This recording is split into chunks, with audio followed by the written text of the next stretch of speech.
Selamat pagi dunia. Pagi ini aku kembali terbangun dan tak lupa mengucap syukur kepada Yang Kuasa.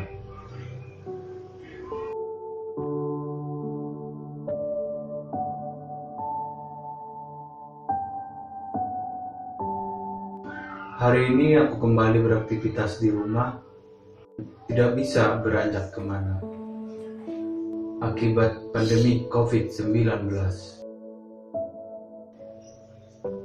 yang memaksa semua orang berdiam di rumah aja.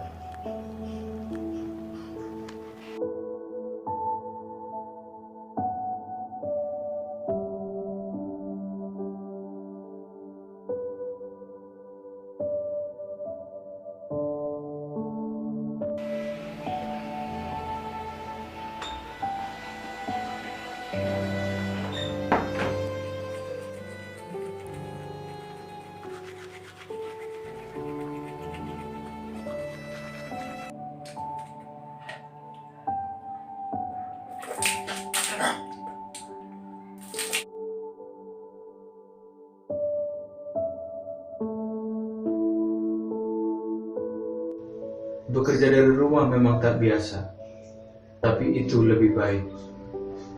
Menunggu keadaan segera membaik.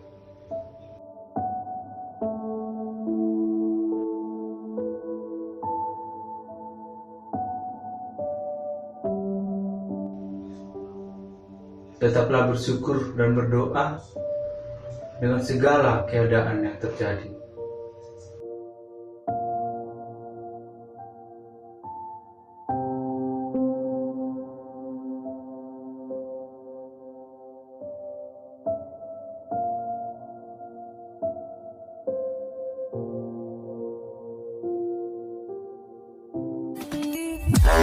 Terima kasih.